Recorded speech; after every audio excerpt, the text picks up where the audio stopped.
কথাইতে চমকে ওঠে। দুদিকে মাথা নেড়ে কান্নায় বুঝে আসা গলা আড়ষ্ট হয়ে না বলে। জাঙ্কুক মনে মনে হাসে। পাখিকে কিভাবে ফাঁদে ফেলতে হয় তার শিকারী জাঙ্কুকের বেশ জানা আছে, কিন্তু মুখের ভাব গম্ভীর করে বলল, কি না। তের চোখ দিয়ে তখন পানি পড়ছে।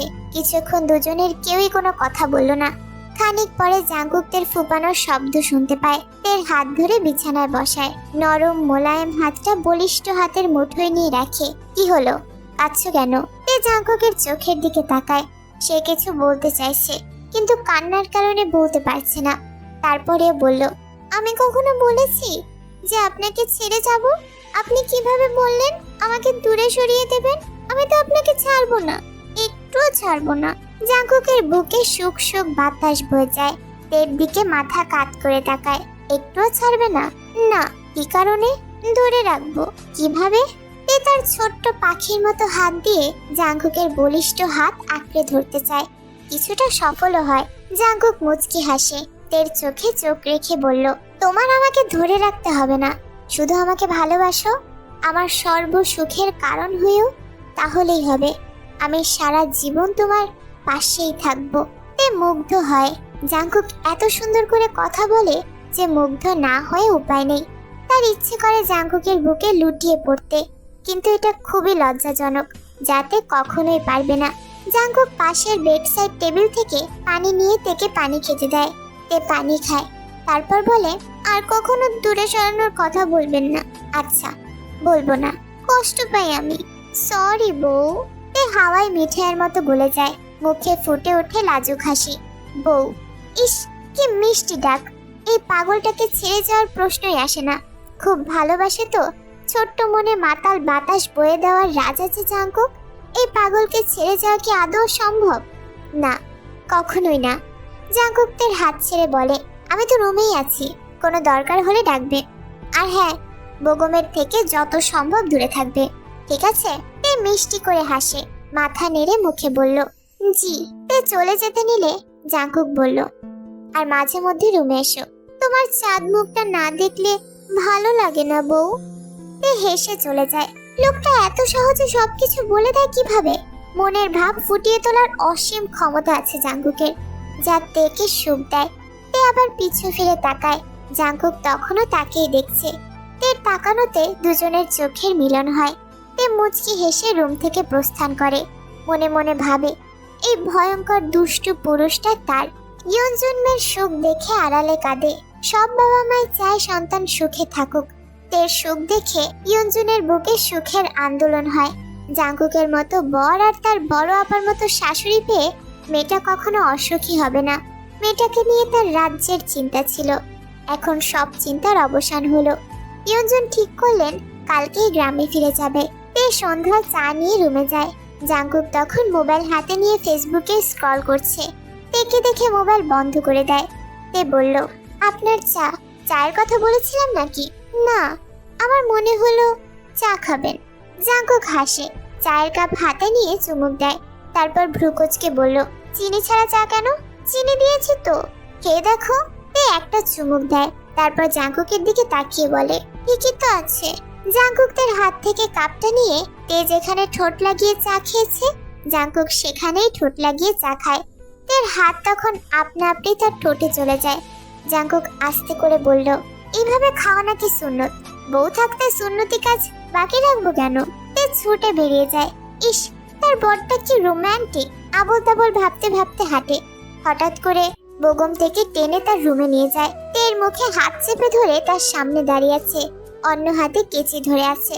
বেগমের উদ্দেশ্য আর কিছু করতে পারুক আর না পারুক, এই লম্বা চুলগুলো তো কাটতেই পারবে, এতেই হবে।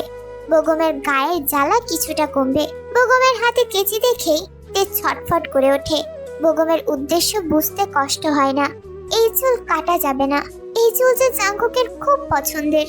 সুগার যখন 2 বছর, তখন তার বাবা মারা যায়। 2 বছরের ছোট ছেলে নিয়ে তার আম্মা উত্তাল সাগরে পড়ে। বাপের বাড়ি গিয়েও ঠাঁই পায় না। অগত্যা আবার স্বামীর বাড়িতেই ফিরে আসে। ভাসুরদের সংসারে কামলা খেটে মা ছেলে পেটে ভাতে থেকেছে। সুগা অবশ্য সুখেই ছিল।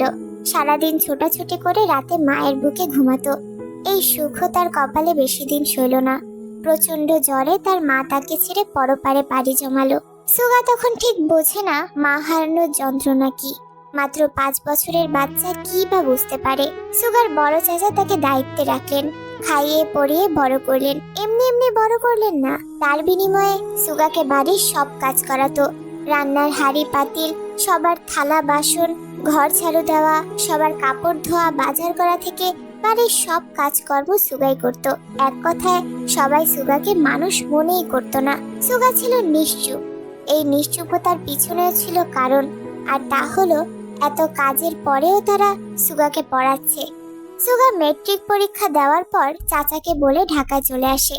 এখানে আসতেও নানা ঝামেলা পোহাতে হয়েছে। সুগা জোর করে চলে এসেছে। অনেক কষ্ট করে সরকারি কলেজে চান্স পেয়েছে। কলেজেই জাংকুকের সাথে পরিচয়, তারপর গাঢ় বন্ধুত্ব, যা এখনো অটুট আছে। জাংকুক সুগাকে যতটা পেরেছে সাপোর্ট দিয়েছে, কিন্তু সুগা তার নিজের জীবন নিয়ে হাঁপিয়ে গেছে। এত কষ্ট কেন তার জীবনে?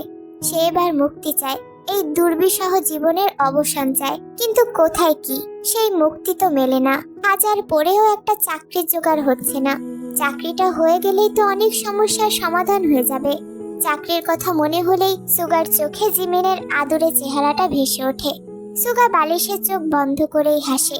হাসির চোটে চোখের কোণ বেয়ে জল গড়িয়ে পড়ে। তার রুমমেট ইয়নহু বলল, এমন হাসছিস কেন? সুগা কিছু না বলে হাতের উল্টো পিঠ দিয়ে চোখের পানি মুছে নেয়। ইয়নহু আবার বলল, কেমনে হাসতেছস? চোখ দিয়ে পানিও চলে আসছে। এত সুখের খবর যে হাসতে হাসতে চোখের পানি চলে আসছে। কি খবর বলতো আমাকে, আমিও একটু শুনি।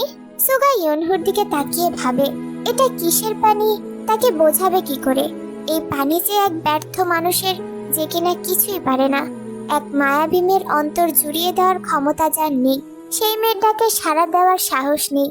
ইচ্ছে মতো তাকে শক্ত করে জড়িয়ে ধরে নিজেকে শান্ত করার কোনো রাস্তা নেই। সুগার ঠোঁট কেঁপে ওঠে, চোখে আবারও পানি জমতে চায়।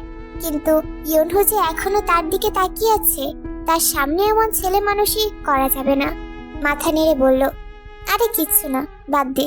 ইয়নহুর তাড়া ছিল, তাই সে উঠে রুম থেকে বেরিয়ে যায়। সুগা মাথার উপরে সিলিং এর দিকে চোখ রাখে। তখনই পিঠের নিচে ফোনটা ভাইব্রেট করে ওঠে। ফোন সহ সুগার পিঠও কেঁপে ওঠে। সুগা চমকায় না, সে জানে ফোনটা জিমিনের। না দেখে সে বোঝে, কিভাবে বোঝে সেটা তার জানা নেই। সে চোখ জোড়া বন্ধ করে নেয়। পিঠের থেকেও দ্রুত গতিতে তার অন্তর কাঁপছে। ইচ্ছে করছে ছুটে গিয়ে নিজের মনোবাসনা পূরণ করতে, কিন্তু তার যে হাত পা বাঁধা। এতিম ছেলেদের কেউ মেয়ে দিতে চায় না, আর পাত্র যদি হয় চালচুলোহীন, বেকার, তাহলে তো দরজা থেকেই তাড়িয়ে দেবে। সুগা এসব ভাবতে ভাবতে আবার ফোনটা কেঁপে ওঠে। কেঁপে কেঁপে জানান দেয় হার নামানো এক কিশোরীর মনের সুপ্ত ইচ্ছা। সুগা ফোনটা কানে ধরে। জিমিন কোনো কথা বলে না, সুগাও চুপচাপ। জিমিন সুগার থেকে বোধহয় কিছু একটা আশা করছিল, কিন্তু সুগার নিশ্চুপতা দেখে তার মনে হচ্ছে সুগা কথা বলবে না। তাই জিমিনি বলল, কি করছেন? সুগা কাট কাট গলায় বলল, রাতের বেলা মানুষ কি করে? এমন কথা শুনে জিমিন খানিকটা থমকে গেল। থতমত খেয়ে বলল, খাবার খেয়েছেন? না। কেন? ডায়েট করছি। আপনি তো পারফেক্ট আছেন। আর কিছু বলবে? না বলে রাখি, ঘুম পাচ্ছে আমার। জিমিন ঝটপট বলল, বিয়ে করব। আচ্ছা। জিমিন খুশিতে ঝুমঝুম করে বলল, আপনি রাজি? আমি কেন রাজি হব? আপনাকেই তো বিয়ে করব। মাথা ঠিক আছে? কি বলে এসব? আপনাকে আর কতভাবে বোঝাবো? সুগার ঠোঁট কামড়ে ধরে। মেয়েটা এত অবুঝ কেন? সুগার নিঃশ্বাস দ্রুত গতিতে ছোটে। ফোন রাখো। ভালোবাসি তো। সুগা ফোনটা কানে চেপে দম আটকে পড়ে থাকে। খুবই আস্তে ফিসফিস করে বলল, এত জ্বালিও না জিমিন, এত জ্বালিও না।